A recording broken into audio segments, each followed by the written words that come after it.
ফিলিস্তিনের পশ্চিম তীরের পাশাপাশি গাজা উপত্যকাতেও দখলদারির মিশনে নামার তড়িঘড়ি করছে ইসরায়েল।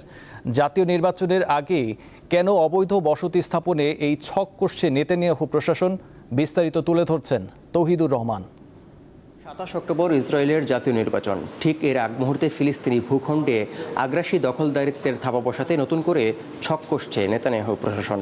এবার অধিকৃত পশ্চিম তীরের পাশাপাশি গাজা উপত্যকায়ও দখলদারিত্বের থাবা বসাতে মরিয়া হয়ে ওঠায় চাঞ্চল্যকর পরিস্থিতি তৈরি হয়েছে।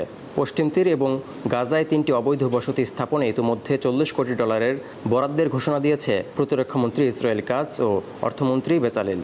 এই আওতায় গাজার উত্তরে 3টি নাহাল চৌকি স্থাপন পরিকল্পনার কথা জানান প্রতিরক্ষামন্ত্রী। নাহাল বলতে এক ধরনের সামরিক বসতিকে বোঝায়। এর মাধ্যমে দখলদারিত্বের পথ সুগম করা হয়, যা দশকের পর দশক ধরে করে আসছে তেল আবিব। নির্বাচনের আগেই কেন গাজা উপত্যকাকে টার্গেট করে আগ্রাসী দখলদারিত্বের মিশনে নামতে যাচ্ছে নেতানিয়াহু প্রশাসন, তাই এখন বড় প্রশ্ন। এ বিষয়ে ইসরায়েলের শান্তিবাদী সংগঠন পিস নাও-এর কর্মী হাগেত ওরফানের দেয়া তথ্য বলছে, অন্তত 60টি নতুন বসতিতে ইতোমধ্যে বুলডোজার দিয়ে কাজ চলছে। ভোটের আগেই সেগুলোতে বসতি স্থাপন শুরু হতে পারে।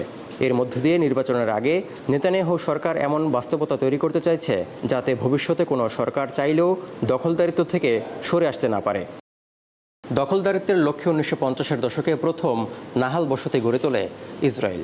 এরপর 1967 সালে পশ্চিম তীরে এর প্রয়োগ শুরু হয়। এবার এই ঝুঁকিতে গাজা উপত্যকা। এই অবস্থায় ফিলিস্তিনিদের মধ্যে তীব্র ক্ষোভ ও আতঙ্ক বিরাজ করছে, কারণ ইতিমধ্যেই গাজার 65% ভূখণ্ড ইসরায়েলের নিয়ন্ত্রণে, যা গত বছর মার্কিন প্রেসিডেন্ট ডোনাল্ড ট্রাম্পের মধ্যস্থতায় হওয়া যুদ্ধবিরতি চুক্তিতে নির্ধারিত 53% চেয়েও বেশি।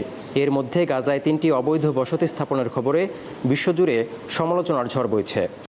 জনস্বার্থের তোয়াক্কা না করে নির্বাচনের ঠিক আগ মুহূর্তে তড়িঘড়ি করে নেতানিয়াহু প্রশাসনের এই দখলদারিত্ব মিশনে নাখোশ খোদ ইসরায়েলিরাই। তারা মনে করছেন এর মাধ্যমে সংঘাত সহিংসতা আরও চড়াও হবে, যা কারো জন্যই সুখকর হবে না। তৌহিদুর রহমান, দীপ্ত, বার্তা কক্ষ।